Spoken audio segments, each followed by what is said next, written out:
Bahas Imam diteplak-teplak mak.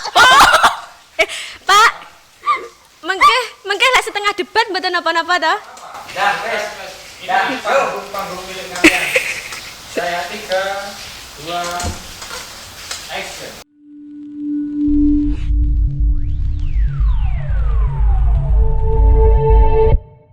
Assalamualaikum warahmatullahi wabarakatuh. Halo semuanya, jumpa lagi di Stylopedia Podcast yang keempat dalam proyek Stylopedia Journalism.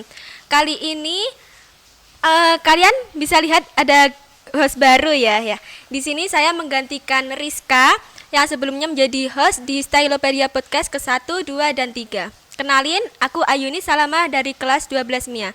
Dan pada hari ini kita kedatangan tamu yang sangat spesial. Dengan siapa, Mbak? Perkenalkan, nama saya Azifa Najwa Aulia dari kelas 10 MIA. Azifa Najwa Aulia ini adalah orang yang sangat suka berorganisasi. Lantas, Mbak, untuk pertanyaan saya yang pertama ya. Menurut Mbak nih, kesalahan yang sering terjadi dalam berorganisasi itu seperti apa aja sih? Kesalahan dalam berorganisasi. Yap. Contohnya ego yang terlalu besar dan selalu memaksakan kehendak. Wih, sepertinya kayak berpengalaman. Coba bisa cerita pengalamannya sedikit gitu. Jadi pernah kita mengadakan rapat. Nah, di situ kita dikasih beberapa pilihan, pilihan A, B, C, dan D. Nah, si salah satu member ini menguatkan pendapatnya bahwa pilihan B lebih baik daripada yang lain, dan dia menguatkan pendapatnya dengan sedikit paksaan mungkin. Jadi member yang lain tidak merasa tenang akan hal itu.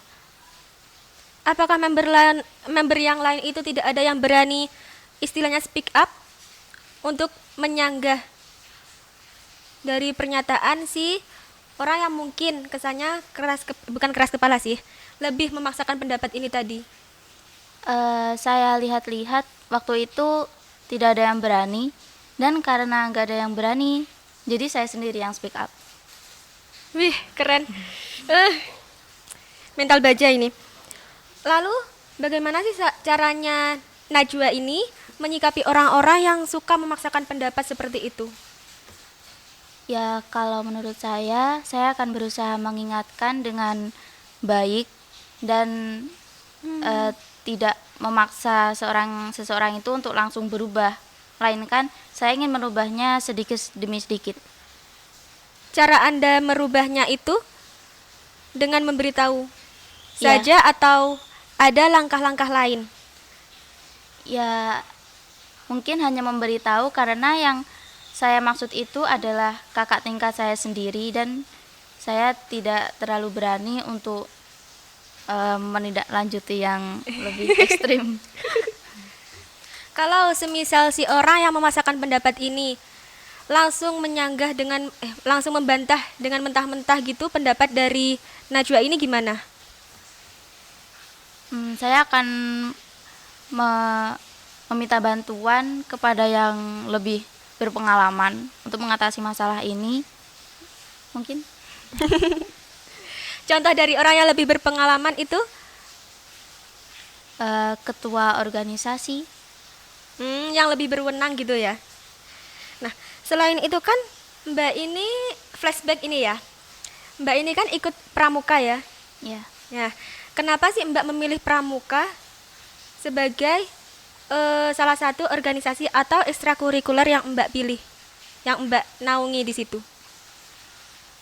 awalnya saya hanya ikut teman saya saja karena kelihatannya juga menyenangkan. Tapi lama-kelamaan saya ada niat untuk mengembangkan suatu organisasi itu, karena ya dari yang saya lihat pramuka di sini belum terlalu maju dan peminatnya masih sedikit. Jadi berusaha saya menjadi seseorang yang akan bisa mengembangkan pramuka di kedepannya nanti.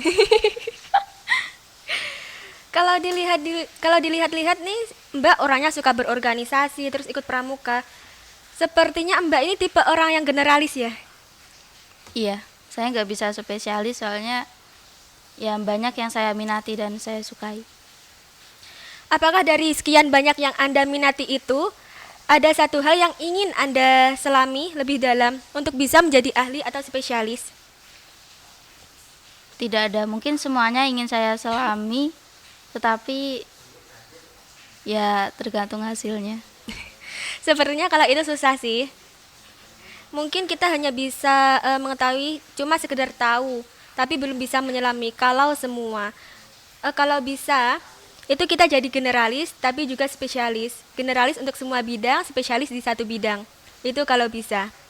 Kemudian Mbak, kalau dilihat-lihat dan secara keseharian ini ya, Mbak Najwa ini kan orangnya cenderung orang yang kritis dan vokal. Nah, menurut Mbak, orang kritis itu yang gimana sih? Apakah orang yang suka berdebat, ataukah orang yang pandai menjawab, atau orang yang pandai menimbulkan pertanyaan-pertanyaan yang benar-benar membuat kita tertarik untuk menjawabnya? Ya itu, ya seperti yang Anda katakan tadi, itu menurut saya sudah termasuk orang yang kritis semuanya. Semuanya. Dan langkah-langkah untuk menjadi kritis, itu apa hanya kita pandai berdebat itu aja? Enggak sih. Orang kritis itu kan cenderung dibenci kan Mbak? Mbak pernah nggak nih mendapatkan pengalaman kayak dibenci orang lain karena pemikiran Mbak yang cukup kritis? Saya nggak tahu soalnya orang kalau benci saya nggak bilang saya. Tapi kan bisa dilihat dari sikapnya. Mungkin saya merasa ada yang benci saya, tapi ya dia pandai menyembunyikan kebenciannya terhadap saya. Jadi kita seperti nggak ada apa-apa. Tapi saya tahu. Menurut Mbak ini, banyak nggak sih yang benci Mbak? Banyak. Kalau banyak biasanya kan kita butuh tempat untuk bercerita gitu. Namun karena banyak yang benci, jadi kita sulit untuk mencari tempat bercerita. Mbak biasanya berceritanya ke siapa? Kalau nggak ada tempat cerita, saya biasanya nulis apa yang ingin saya ungkapkan di selembar kertas. Wih, kita sama ya. Iya. Nah, Mbak, karena Mbak ini kan orang yang kritis dan sering memberikan pertanyaan-pertanyaan yang mungkin nggak masuk akal. Ini Mbak bertanyanya ke siapa? Ya ke teman-teman saya yang bisa diajak berpikir bareng, yang suka akan pertanyaan-pertanyaan yang membutuhkan pikiran yang dalam untuk menjawabnya. Adakah Mbak menemukan orang yang seperti itu di MA ini? Ada tentunya. Banyak atau sedikit? Sedikit. Mungkin hanya beberapa ya. Oh iya Mbak. Mbak dengar-dengar ya, Mbak ini kan orangnya diam-diam, ngekurusin orang banyak. Nggak Boleh salah cerita sih. sedikit nggak? Kenapa bisa ngekurusin banyak orang mana? Ngekurusin banyak orang gitu dalam satu waktu? Ya kalau diceritain ibaratnya gini, saya bisa gitu karena mungkin saya orangnya nggak setia, tapi saya cuma suka biasa. Itu menurut saya nggak bukannya nggak normal, soalnya kita kalau suka orang itu kan sudah kita kan berhak gitu kan. Beda kalau cinta itu menurut saya, kalau cinta seseorang satu aja, kalau suka kan boleh banyak, apalagi suka sebagai teman. Terus bagaimana cara Mbak membedakan antara suka dan cinta ini? Mungkin kalau cinta saya akan lebih menjaga image di depan orang yang saya cintai. Kalau yang saya sukai saya ya seperti teman biasa gitu. Menurut Mbak ini cinta apa harus memiliki? Kalau cinta itu nggak harus memiliki, tapi yang harus memiliki itu adalah suatu rasa obsesi. Obsesi. Pernahkah Mbak merasakan itu? Pernah.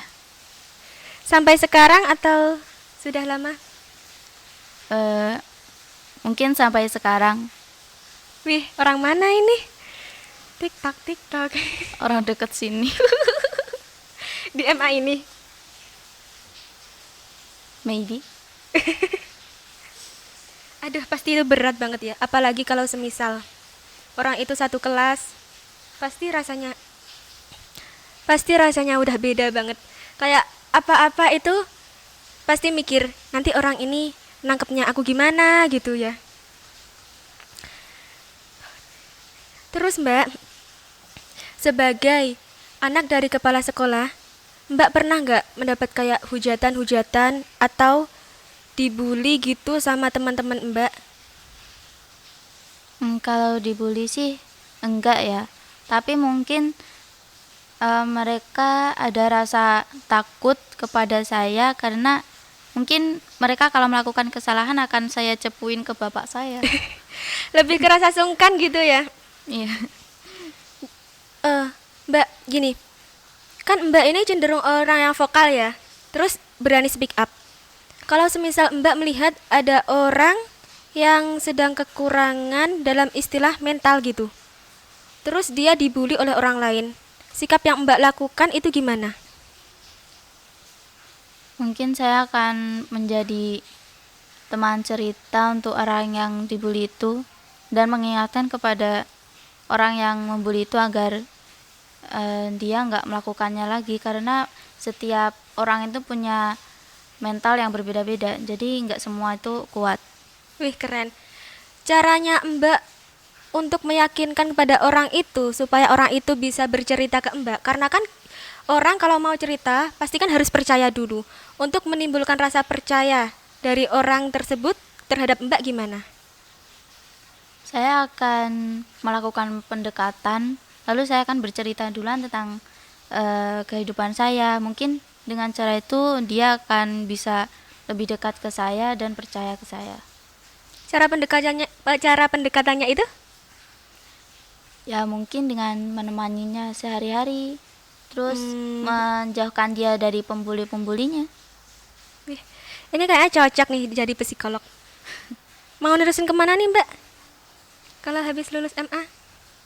Belum tahu sih, tapi saya inginnya ke pondok yang lebih besar plus kuliah. Contohnya? Pondoknya itu? Belum tahu. Kalau kuliah udah ada gambaran belum? Belum juga. Mapel yang Mbak sukai apa sih sebenarnya? Yang paling disukai? Bahasa Inggris dan bahasa Arab. Wih, itu dua bahasa yang benar-benar dahsyat itu. Yang biasanya itu menjadi momok bagi para siswa. Justru malah Mbak sukai. Hebat-hebat.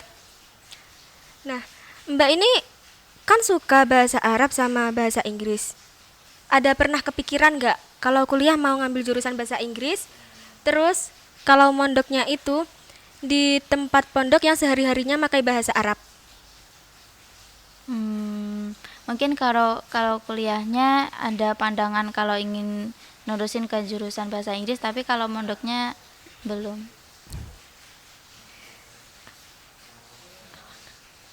Mbak, gimana ya? Ini kan aku kelas 12, Mbak kelas 10. Kok caranya Mbak biasanya kan kelas 12 ada yang senioritas gitu ya. Caranya Mbak menanggapi kakak-kakak kelas yang cenderung senioritas itu gimana? Saya belum bisa menanggapi mereka karena mungkin mereka termasuk orang yang belum terlalu saya kenal, dan kalau kita menanggapinya secara langsung, secara kan itu kan suatu kekurangan dia, Jadi kita kan nggak tahu kelebihannya apa aja, siapa tahu dia kelebihannya lebih banyak daripada kekurangannya. Jadi mungkin saya nggak berani ngingetin langsung. Kenapa Anda netting terlebih dahulu? Padahal Anda belum mencobanya.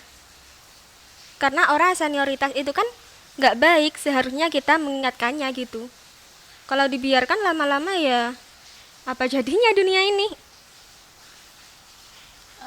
Saya jujur saja terlalu males sama orang yang seperti itu.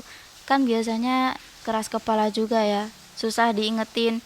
Terus saya juga nanti belum bisa jadi contoh yang baik buat semuanya. Jadi takutnya orang itu bilang gini ke saya, kamu aja belum baik kok udah ngingetin, gitu takutnya.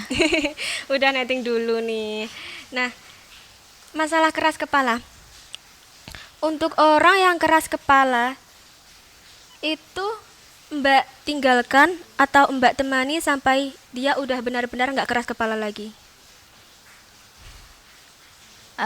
Mau saya sih saya bisa nemani dia, bisa merubah pola pikir dia. Tapi karena saya pemalas ya saya biarkan saja. Mungkin pernah sih dengar kata Terelie? Dunia bukan dunia sih.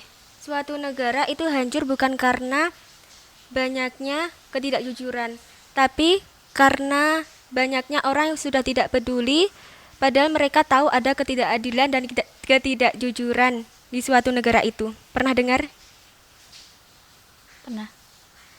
Bagaimana pendapat Anda dengan itu? Ya saya setuju sih. Saya juga tahu kalau saya salah. Tapi saya juga nggak tahu mau berbuat apa sama orang yang seperti itu.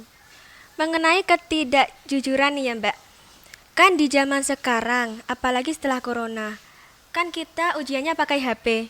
Nah itu kan potensinya untuk browsing, searching itu kan banyak banget. Jadi potensi ketidakjujuran itu kan melambung tinggi.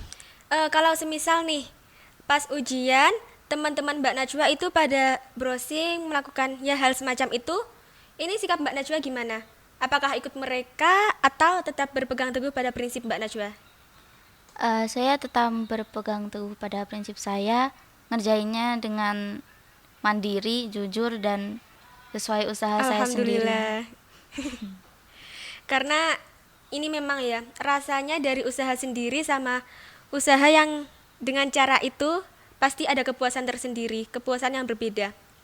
Iya. Jadi ingat nih kata-kata, jika kegagalan adalah kesuksesan yang tertunda, mengapa kita tidak anggap kebohongan adalah kejujuran yang tertunda? Setuju. Oke Mbak Najwa, gak kerasa nih, udah lama banget ya kita ngobrol-ngobrol kayak gini. Iya.